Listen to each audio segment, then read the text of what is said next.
tidak hanya itu, setelah beberapa lama hampir terlupakan, Undang-Undang ITE kembali menjadi trending topik nih dengan adanya kasus Nikita Mirzani. Dan yang disangkakan adalah apalagi kalau bukan pasal 27 ayat 3 tentang pencemaran nama baik.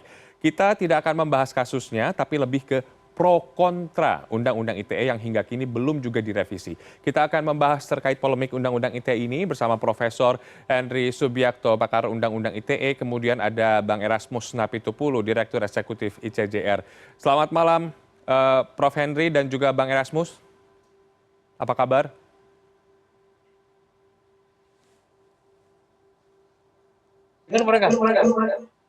Selamat malam, Prof. Henry, Bang Erasmus, sudah mendengar suara saya?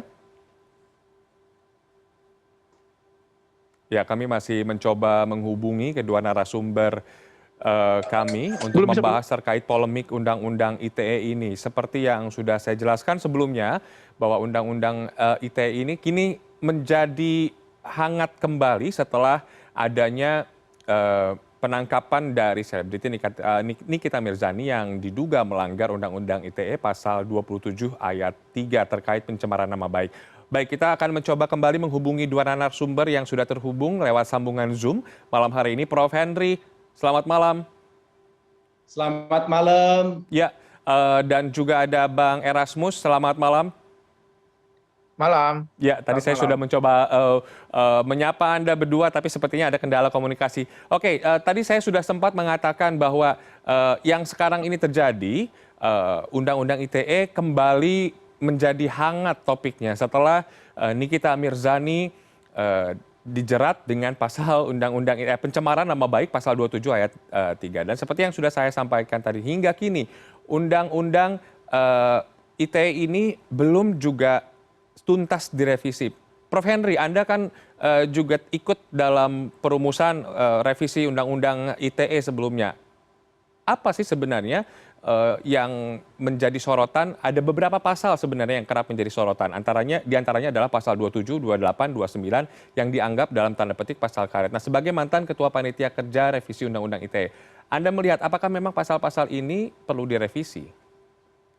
Sebenarnya kalau pasal 27 ayat 3 itu sudah direvisi tahun 2016. Sanksinya dulunya itu 6 tahun, diturunkan menjadi 4 tahun. Waktu itu memori van Trichting-nya itu, keinginan dari DPR dan pemerintah itu supaya nggak ada penahanan. Kalau ada orang dikenakan pasal 27 ayat 3. Karena kita tahu ya, sebelum 2016 penahanan itu banyak sekali kasus-kasus terjadi. Dari Prita Mulyasari, dari Irwani di Jogja, Singki Suwaji, dan lain-lain banyak. Nah, itu lalu pemerintah dan DPR sepakat supaya nggak ada lagi penahanan, karena itu seringkali penahanan itu dipakai untuk persoalan-persoalan di lapangan, permainan di lapangan. Maka dihilangkan upaya untuk penahanan itu dengan menurunkan dari 6 menjadi 4. Harusnya kalau sudah di bawah 5 itu nggak bisa dipakai nahan. Nah, sekarang ini muncul lagi gitu ya, muncul lagi dengan persoalan si Nikita Mirzani yang kontroversi. Tapi kalau ini kita biarkan, nanti akan muncul korban-korban baru, penahanan-penahanan baru. Makanya terlepas ini siapa yang jadi korban, maka Kejaksaan Serang sepantasnya harus menghormati revisi Undang-Undang ITE yang sudah dilakukan tahun 2016. Jangan menahan, jangan pakai pasal baru. Pasal 236 dia masukkan ke situ. Akal-akalan itu, akal-akalan supaya bisa nahan. Nah, ini berarti apa? Mengabaikan revisi yang pernah dilakukan oleh negara. Sekali lagi, mengabaikan revisi yang jelas-jelas dilakukan oleh negara untuk menghilangkan penahanan. Kok sekarang ada lagi, gitu loh. Itu yang kenapa saya sebagai mantan Ketua Panja waktu itu bersama dengan Mayor Jenderal TB Hasanuddin tahu persis kemauan negara pemerintah waktu itu adalah menghilangkan penahanan untuk kasus penghinaan dan pencemaran nama baik.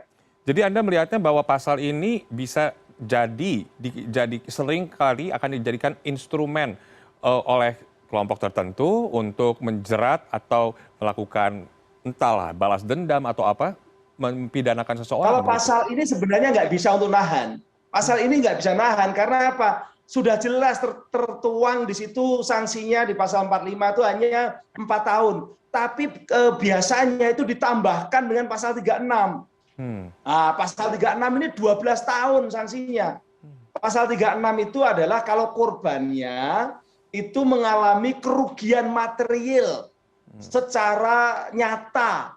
Nah, ini dianggap gampang, ini dimasukkan saja lalu dimasukkan pasal 36 pakai untuk nahan. Ini mengabaikan sejarah dari negara ketika melakukan revisi tahun 2016. Karena dengan cara ugal-ugalan memasukkan pasal 36 yang sebenarnya syaratnya berat itu. Coba 12 tahun loh pasal 36 itu, asal ada kerugian material. Pertama harusnya kerugian material itu ditentukan oleh ahli yang tahu persis ada kerugian material yang terkait dengan pasal 27 ayat 3. Itu yang pertama, bukan dari pelapor dan bukan dari penegak hukum. Itu dari ahli yang bisa menghitung finansialnya itu betul-betul ada kerugian. Nah, pasal 36 ini kenapa tidak dihilangkan? Sebenarnya bukan untuk pasal 27 ayat 3, tapi untuk pasal 30, 31, 32, 33, 34, yaitu apa? Kalau ada kejahatan pidana yang sifatnya itu menyerang internet, misalnya ngehack, nge-crack, lalu sistem elektroniknya down, rugi itu perusahaan kalau sistem elektroniknya down. Nah, seperti itu kena pasal 36. Misalnya Gojek dihack, lalu down, lalu kacau Gojek, muncul kerugian material. Nah, itu kena 12 tahun yang ngehack. Tapi bukan undang-undang ini lalu dipakai pasal 36 dipakai untuk penghinaan dan pencemaran nama baik. Kalau dipakai seperti itu, nggak ada gunanya revisi tahun 2016 yang dilakukan oleh Presiden Jokowi bersama dengan DPR RI. Itu seperti kasus Bjorka kemarin begitu ya, itu yang seharusnya itu pakai 36. Ya, betul. Kalau ada kerugian material. Ya. Itu. Baik. Bang Erasmus, pasal 27 ayat 3, kemudian juga yang lain-lainnya tadi yang seperti disebutkan oleh Prof, dianggap masyarakat melanggar kebebasan berekspresi, khususnya ini Undang-Undang ITE ya, bahkan sudah 10 kali di judicial review, koreksi kalau saya salah, tapi selalu gagal, terutama untuk pasal pencemaran nama baik. Lalu kenapa sampai saat ini belum juga ada revisi secara keseluruhan begitu? Pandangan Anda. Terima kasih banyak, Mas. Yang pertama adalah saya senang akhirnya Prof. Henry sepakat dengan kami bahwa Undang-Undang ITE itu punya problem. Khususnya pasal 36. Tadi Prof. Henry mengatakan bahwa kerugian itu harusnya menempel di pasal 30 sampai dengan pasal 36. Kami sudah sampaikan itu berkali-kali kepada pemerintah, karena di dalam pasal 36 disebutkan kerugian itu mencakup pasal 27 sampai dengan pasal 30 sekian gitu ya, seperti kata Prof. Henry. Di dalam pasal 27 itu ada 27 ayat 3. Di sana ada penghinaan. Kita sudah ingatkan juga kepada pemerintah dulu, kalau mau merevisi ancaman pidana tidak berhenti di 27 ayat 3, tapi juga revisi pasal 36. Pasal 36-nya tidak pernah direvisi oleh pemerintah. Jadi saya senang hari ini dalam diskusi ini akhirnya ya Prof. Henry juga sepakat. Saya sepakat dengan apa yang disampaikan Prof. Henry soal penahanan. Itu betul sekali, tepat 100% Prof. Henry bahwa original intent dari revisi tahun 2016 itu supaya tidak bisa ditahan. Tapi pemerintah tidak mengindahkan permintaan masyarakat sipil saat itu untuk mencabut keseluruhan pasal 27 ayat 3, atau setidak-tidaknya melihat pasal-pasal lain. Salah satu pasal yang kami ajukan untuk direvisi adalah pasal 36 ini. Lalu kemudian inilah yang kemarin berdasarkan advokasi yang kita lakukan didengarkan oleh pemerintah. Prof. Henry juga masuk ke dalam tim yang membuat pedoman ya Prof, Undang-Undang ITE. Di dalam pedoman pasal terakhir, pasal 36 itu sudah disampaikan bahwa kerugian yang dimaksudkan pasal 36 itu kerugian material. Kerugian material itu tidak pernah disebutkan dalam Undang-Undang ITE, itu baru disebutkan pertama kali dalam pedoman. Jadi dalam pedoman itulah yang disebutkan material. Karena apa? Kalau mau melihat kebingungan yang ada di dalam pemerintah, menentukan pasal 36 itu adalah kerugian material, lihat saja syaratnya. Syaratnya adalah kerugian material berdasarkan Perma 2012, yaitu kerugian 2,5 juta. Perma itu baru muncul 2012, sedangkan ITE itu ada dari 2008. Itu menunjukkan bahwa pemerintah pada saat menyusun Undang-Undang ITE tahun 2008, menyusun pasal 36, pemerintah tidak membayangkan bahwa pasal ini bisa sangat berbahaya untuk kebebasan berekspresi dan berpendapat. Jadi saya akan masuk ke tadi pertanyaan dari Masnya begitu ya. Kenapa kemudian tidak bisa direvisi? Ada dua hal yang perlu kita garis bawahi. Yang pertama adalah saat ini kita sedang merevisi rancangan KUHP. Itulah kenapa di rancangan KUHP kami sudah sampaikan ke pemerintah banyak masukan kami sudah didengar, tapi salah satunya yang kami minta adalah cabut ketentuan-ketentuan duplikasi dalam Undang-Undang ITE. Ketentuan duplikasi itu apa? Utamanya pasal 27 sampai pasal 29. Prof. Edi, Wakil Menteri Hukum dan HAM itu sudah pernah menuliskan di Kompas menyatakan bahwa pasal 27 ayat 3 itu pasal karet yang dia duplikasi terhadap Undang-Undang KUHP. Kalau sekarang 310 ya, 310, 311. Bahkan Mahkamah Konstitusi saja mengatakan dia harus merujuk 310, 311. Untuk itu di rancangan KUHP nanti, yang ke depan kita minta pemerintah mencabut pasal 27 ayat 3, pasal 27 keseluruhan, pasal 28 keseluruhan, pasal 29 keseluruhan, dan memeriksa di dalam KUHP ya, di rancangan KUHP, apakah pasal-pasal ini sudah masuk ke dalam rancangan KUHP. Sehingga Undang-Undang ITE kita kembalikan ke marwahnya, kita kembalikan ke original intentnya untuk melihat sistem elektronik begitu ya dalam konteks internet, sebagaimana tadi sampaikan Prof. Henry. Yang kedua adalah bagi saya revisi cepat harus dilakukan oleh pemerintah. Kalaupun KUHP masih menunggu, kita harapkan cepat begitu dirumuskan. Yang kedua, rencana perubahan itu sudah harus lanjut. Nah, Prof. Henry juga bagian ini dari revisi terakhir, rencana revisi terakhir Undang-Undang ITE. Tapi sayangnya pasal 36 ini tidak dicabut. Ketentuan yang kami maksud tidak dicabut itu yang mana? Yang pasal 27, kerugian di pasal 27 sampai pasal 29. Padahal kerugian dalam konteks penghinaan ini sudah ada juga di perdata kita. Dalam konteks KUHP kita sudah ada juga penggabungan ganti kerugian pasal 98 KUHP. Tapi tetap saja pemerintah tidak mendengarkan untuk kemudian mencabut ketentuan pasal 36 khususnya di pasal 27 ayat 3. Jadi kesimpulan saya Mas, malam ini ini sudah berulang kali kami sampaikan. Jadi kalau tadi Prof. Henry agak bingung kenapa jaksa memasukkan ini, kenapa polisi menggunakan pasal 36, saya cuma mau beritahu, ini bukan kasus pertama terjadi kondisi seperti ini. Kasus menggunakan pasal 36 yang dijadikan alasan untuk melakukan penahanan, Prof, itu sudah terjadi berulang kali. Itulah alasan kami mengajukan kepada pemerintah untuk segera merevisi ketentuan pasal 36, khususnya yang berhubungan dengan pasal-pasal yang duplikasi dengan KUHP. Jadi, saya rasa kita nggak usah berdebat lah soal apakah Undang-Undang ITE ini bermasalah atau tidak. Prof. Henry sudah datang ke sini, saya sudah sampaikan ke sini, CNN sudah angkat isu ini, kita punya masalah serius. Dan penahanan itu upaya paksa. Upaya paksa itu bisa sangat mudah disewenang-wenangkan. Tadi Prof. Henry juga sudah katakan, ini adalah tindakan sewenang-wenang, pembangkangan terhadap revisi 2016. Jadi kita mau tunggu apa? Bagi saya, jaksa segera drop. Saya sepakat juga dengan Prof. Henry. Nikita Mirzani mungkin kontroversi ya, Prof. ya. Kita nggak mau bahas Nikita Mirzaninya. Tapi bagi saya, kalau penahanan dilakukan atas dasar pasal 36, kita buka Pandora baru. Jaksa Agung harus keras terhadap jaksa yang melakukan pemeriksaan ini, drop pasal 36, supaya apa? Supaya kalau memang fokusnya adalah penghinaan, ya silakan. Itu kita debatkan lagi nanti ya, soal 273. Tapi kita secure dulu nih, pasal 36 ini jangan dijadikan main-mainan. Nah ini bahaya nanti ke depannya, saya rasa itu Mas.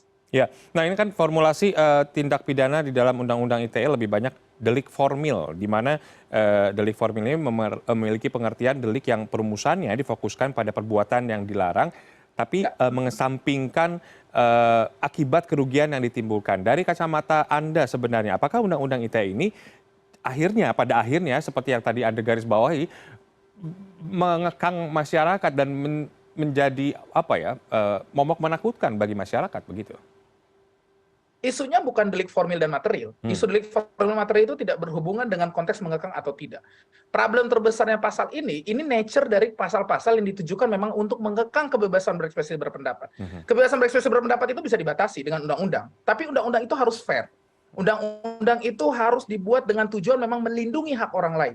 Bukan ditujukan untuk membalas dendam, bukan ditujukan untuk membungkam kebebasan berekspresi dan berpendapat, bukan itu tujuannya. Ketentuan dalam pasal 27 ayat 3 Undang-Undang ITE, bagi saya, itu karet. Cara mengukur karetnya bagaimana? Simple. Semua orang yang belajar pidana paham, kalau Anda bikin pasal, rujukannya ada di undang-undang lain, itu problematik. Itu ada di lampiran Undang-Undang P3 ya, pembentukan peraturan perundang-undangan. Disebutkan seperti itu. Kalau suatu undang-undang ingin merujuk undang-undang lain, maka harus merujuk pasal pidananya. Pasal 27 ayat 3 tidak pernah merujuk pasal pidana di dalam KUHP. Pasal 310, 311 itu pasalnya. Kalau kita lihat penjelasan pasal 27 ayat 3 yang disebutkan adalah fitnah dan pencemaran, bukan 310, 311. Artinya apa? Bukan maksud saya bukan 310, 311 tidak secara frasa disebutkan pasal ini merujuk pasal 310 dan 311 KUHP. Bukan. Kata-katanya adalah pasal ini merujuk pasal pencemaran nama baik dan fitnah. Begitu ya. Ini saja sudah melanggar ketentuan Undang-Undang P3, karena Undang-Undang P3 mengatakan kalau mau merujuk harus sebutkan pasalnya langsung. Itu satu. Jadi dalam konteks itu, pasal 27 ayat 3 itu udah bermasalah secara rumusan, Mas. Yang kedua, saya mau menjawab pertanyaan tadi. Apakah pasal ini sangat mudah digunakan untuk menegakkan kebebasan berekspresi dan berpendapat? Jawabannya iya. Pasal ini memang dibuat untuk itu. Itulah kenapa di banyak negara di dunia, meskipun pasal-pasal penghinaan masih ada, tapi ancaman pidananya sudah diturunkan. Belanda, ancaman pidananya lebih rendah daripada kita. Padahal kita menuduh Belanda negara penjajah. KUHP Belanda, Mas, ancaman pidana untuk fitnah itu 2 tahun. Kita 4 tahun. Ancaman pidana pencemaran kita 9 bulan. KUHP Belanda itu cuma 4 bulan. Jadi negara yang kita tuduh lebih kolonial, itu punya ancaman pidana lebih rendah. Bahkan beberapa ketentuannya sudah dirubah. Inggris dan banyak negara di dunia sudah tidak menggunakan lagi ancaman ancaman penjara. Jadi tidak hanya rumusan ya, tidak hanya rumusan. Kalau rumusan saya rasa udah clear lah, udah bermasalah. Prof Edi sudah mengatakan, Wakil Menteri Hukum dan HAM, Profesor Hukum Pidana sudah mengatakan 27 ayat 3 itu pasal karet.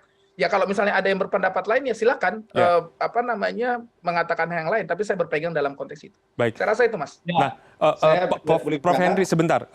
Tadi menarik juga yang dikatakan oleh Bang Erasmus bahwa di negara-negara luar, ini saya punya catatan, koreksi kalau saya salah. Di negara-negara barat khususnya di Eropa dan Amerika, masalah penghinaan dan ejekan ini masuk ke ranah perdata dan tidak menjadi urusan negara. Kasus serupa juga diselesaikan di luar pengadilan. Lalu kenapa di Indonesia ini justru negara yang ikut-ikutan mengurus? Indonesia itu punya, Mas. Bentar, gantian saya punya. Dong. Ya. Indonesia punya silakan, Prof Henry. Bang Erasmus sebentar. Perdata sebenarnya kalau dalam konteks perdata. Ya, Prof Henry silakan. Ya, itu kalau dulu di Amerika memang perdata ya, karena itu sudah tradisi sejak abad ke-19 di Amerika, zaman Sullivan. Dan saya setuju saja yang namanya pencemaran nama baik dan penghinaan itu perdata, saya setuju. Tapi di era digital memang harus pidana. Kenapa? Karena pelaku-pelaku teknologi digital itu banyak yang sembunyi negara mana, Prof, yang mengatur pidana baru, Prof? Saya mau ngomong, gantian. Saya mendengarkan Anda dari tadi. Ya, sembunyi dalam identitas yang anonim.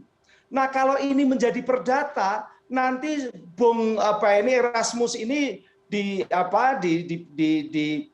katakanlah difitnah atau dituduh oleh akun-akun yang tidak jelas.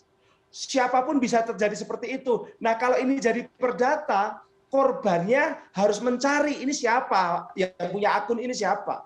Ini berarti apa? Dia dikasih 2 PR, 2 pekerjaan rumah. Di satu sisi dia jadi korban, di sisi lain dia harus mencari orang yang tepat untuk digugat. Karena perdata itu harus menggugat orang yang tepat. Nah, dalam konteks seperti ini, justru sebenarnya pidana itu lebih cocok dengan kultur Indonesia. Apalagi kalau pelaku-pelakunya itu tadi tersembunyi, maka negara yang mencari. Negara dilapori lalu mencari pelakunya. Misalnya trio macan 5.000 yang melakukan pencemaran nama baik atau penghinaan atau fitnah ya begitu. Nah, itu makanya kenapa pidana pun itu sebenarnya dalam konteks sekarang justru tepat di era digital yang banyak sekali anonim. Jangan malah korban itu dikasih beban, sudah jadi korban, beban untuk membuktikan, untuk mencari orangnya dan sebagainya. Dia harus minta tolong pada negara. Itu yang pertama. Yang kedua, Bung Erasmus memang hebat, tapi dia nggak bisa meyakinkan Mahkamah Konstitusi. Pasal 27 ayat 3 itu berkali-kali tadi sudah dikatakan sudah di judicial review. Kalau Anda meyakinkan kepada publik yang nggak paham hukum, silahkan. Tapi kalau Anda pinter adalah meyakinkan kepada ahli-ahli hukum yang ada di Mahkamah Konstitusi. Dan selama ini pasal 27 ayat 3 digugat berkali-kali, gagal terus meyakinkan mereka. Nah, kenapa? Karena ada alasan hukum yang kuat. Bahwa memang KUHP ada di KUHP 310, 311. Katakanlah begitu ya, bahkan mungkin penghinaan itu lebih luas. Di KUHP ada 11 pasal itu dari 310 sampai 321. Yeah. Tapi sekali lagi KUHP itu dibuat sejak zaman Belanda yang belum ada teknologi digital. Nah, ini Undang-Undang ITE ini memberikan semacam pendalaman dan kemudian juga kekhasan. Di sana muncul norma-norma yang sifatnya sesuai dengan perkembangan teknologi. Kalau ke tahun 2016 kenapa tidak disebut pasal di penjelasan Undang-Undang ITE di revisinya?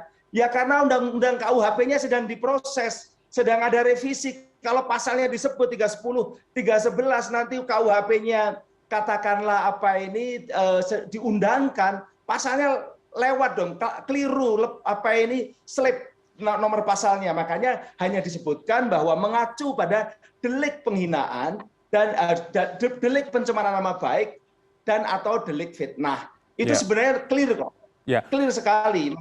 Makanya sebenarnya kenapa pasal ini tetap dipertahankan oleh Mahkamah Konstitusi? Karena Mahkamah Konstitusi tahu bahwa pasal ini walaupun katakanlah juga membatasi kebebasan berpendapat, memang kebebasan berpendapat sebagai hak konstitusional tidak berarti boleh untuk nyerang hak dasar orang, yaitu memfitnah orang, nyebarin fitnah, nyebarkan tuduhan, itu tidak boleh. Tapi Prof, tadi Anda menyebutkan bahwa di Indonesia memang cocok untuk pasal 27 ayat 3 ini dalam ranah pidana. Nah, yang jadi kekhawatiran undang-undang ini atau pasal ini justru akan menimbulkan kesewenang-wenangan bagi para penegak hukum dalam menentukan orang yang tersandung undang-undang ITE ini bersalah atau layak dipidanakan tanpa memilah dan juga memilih unsur pasal mana yang dilanggar. Tanggapan Anda? Loh, enggak, pasalnya udah jelas, Mas. Pasal 27 ayat 3 itu pengertiannya juga sangat jelas. Yaitu tadi mengacu pada KUH pidana, yaitu delik fitnah dan atau delik pencemaran nama baik. Itu kan 311, 310 atau 310, 311. Di dalam delik pencemaran nama baik itu kalau ada yang disebut penghinaan itu kalau menuduhkan sesuatu hal pada seseorang, kan jelas, clear. Memang ini beda, bukan menuduh itu bukan berpendapat. Jadi tapi semua itu harus ditentukan oleh pengadilan. Yang memberikan sanksi itu pengadilan, proses pengadilan, hakim mendengarkan semua pihak, baru kemudian diputuskan. Nah, kalau sekarang seperti kasusnya Nikita ini kan belum masuk ke pengadilan, tapi sudah ditahan. Penahanan itu hampir sama bagi masyarakat awam maupun juga korbannya, hampir sama dengan namanya dihukum, di penjara, walaupun mungkin ini hanya 20 hari, tapi sama-sama dihilangkan hak-haknya, kebebasan hak asasinya hilang kok selama 20 hari. Makanya pasal ini sejak awal tahun 2016 dihilangkan kemungkinan untuk nahan. Nah, ini kok nampaknya ada yang main-main lagi. Saya setuju dengan Mas Erasmus untuk bersuara keras bahwa Kejaksaan Serang salah dalam menerapkan hukum dan juga Kejaksaan Serang mengabaikan revisi Undang-Undang ITE tahun 2016. Oke, Bang Erasmus, jika akhirnya tadi Undang-Undang ITE ini dan beberapa pasalnya akan masih direvisi oleh pemerintah, masih akan adakah peluang kriminalisasi di situ? Iya, setidaknya ada yang saya sepakati sama Prof. Henry hari ini, bahwa pasal 36 itu harus juga direvisi, problemnya ada di sana. Jadi bukan masalah implementasi aja, karena pasal 36 itu berbahaya, itu satu. Yang kedua, saya sepakat tadi soal putusan Mahkamah Konstitusi, tapi ingat, revisi 2016 itu mengacu pada pertimbangan Mahkamah Konstitusi yang mengatakan bahwa pasal 310, 311 begitu ya, itu harus jadi acuan pasal 27 ayat 3. Pada tahun 2008 tidak ada pasal 310 tanggal pasal 311 itu tidak disebutkan dalam Undang-Undang ITE. Jadi Mahkamah Konstitusi tidak mengatakan pasal 27 ayat 3 itu tidak bermasalah, tidak. Mahkamah Konstitusi mengatakan bahwa masih konstitusional dibutuhkan penghinaan di ranah internet. Tapi 27 ayat 3-nya Mahkamah Konstitusi kasih catatan, pasal ini nggak jelas. Makanya direvisi 2016 oleh pemerintah, dirujuklah putusan Mahkamah Konstitusi, dirujuklah di sana 27 ayat 3 harus 310, 311. Jadi saya sudah capek berdebat ini karena apa, bagi saya sudah jelas pemerintah saja sudah harus bikin pedoman di mana di muka dunia ini pemerintah bikin pedoman untuk aparat penegak hukumnya untuk satu undang-undang yang oleh pemerintah dikatakan sudah jelas. Tapi itu perdebatan lain lah. Saya siap kita seringlah berdebat dengan Pak Henry ya, itu perdebatan lain. Tapi saya rasa kesepakatan kita hari ini adalah pasal 36 itu berbahaya, penahanan yang dilakukan oleh kejaksaan ini sewenang-wenang begitu ya. Jaksa Agung harus berbicara karena ini seperti kotak Pandora. Sekali kita biarkan aparat penegak hukum kita menggunakan mekanisme pasal 36, maka semua penghinaan dianggap punya kerugian begitu ya. Lalu semua penahanan akan mudah sekali dilakukan. terakhir dari saya, poin saya begini. Kita sudah selesai dengan perdebatan bahwa pasal undang-undang ITE itu bagi saya bermasalah. Pak Wakil Menteri Hukum dan HAM sudah mengatakan itu, Prof. Edi, Profesor Hukum Pidana sudah mengatakan hal itu, pas 27 ayat 3 karet, Undang-Undang ITE banyak pasal karet, maka harapan saya biar cepat nih Mas, satu dalam rancangan KUHP, ini tolong disuarakan oleh media juga, cabut ketentuan dalam Undang-Undang ITE yang duplikasi dan tidak jelas, pasal 27-29 utamanya ya, yang sifatnya duplikasi, itu satu. Kedua, cabut ketentuan kerugian dalam konteks pasal 27 gitu ya, di pasal 36. Jadi seperti kata Prof. Henry tadi, ya kalau mau konteksnya kerugian silakan, tapi harus kerugian dalam konteks material terhadap sistem elektronik dalam konteks internet. Di luar itu tidak boleh, karena pasal 27-29 pidana biasa, silakan gunakan pasal 98 KUHP, gitu ya. Silakan kalau perdata juga penghinaan ada, begitu ya, 1382 BW ya, atau Kitab Undang-Undang Hukum Perdata itu sudah memungkinkan untuk menggugat perdata penghinaan. Silakan itu digunakan, itu yang kedua. Dan yang ketiga, bagi saya, Jaksa Agung, pemerintah, utamanya Jaksa Agung ya, harus segera memerintahkan kepada Kejaksaan untuk mendrop penggunaan pasal 36, keluarkan Nikita Mirzani dalam tahanan dalam konteks pasal 36. Kita hari ini saya rasa saya dan Prof. Henry sepakat ya, kita tidak berdebat soal kasusnya ya, tapi kami sangat sepakat bahwa tidak boleh ada pasal 36 ini karena ini membuka kesewenang-wenangan, Mas. Kita harus menyatakan malam ini, saya rasa Kejaksaan berlebihan dan melakukan penahanan sewenang-wenang dengan menggunakan pasal 36 dalam kasus Nikita Mirzani. Saya rasa itu saja dari saya. Terima kasih. Baik, terima kasih. Kita sepakat sepertinya malam hari ini bahwa kita harus terus mengawal bukan kasusnya Nikita Mirzani, tetapi terkait dengan penggunaan pasal-pasal dalam Undang-Undang ITE ini, apalagi nanti jika pemerintah akan merevisi beberapa pasal. Ini kita harus kawal terus secara umum. Kehadiran Undang-Undang ITE ini sebenarnya memang memiliki beberapa manfaat jika dilaksanakan dengan benar, yaitu untuk melindungi masyarakat dari segala kejahatan siber dan juga dunia maya. Terima kasih Prof. Henry atas kehadirannya di CNN Indonesia Prime News malam hari ini, dan juga Bang Erasmus. Selamat malam dan salam sehat selalu untuk Anda.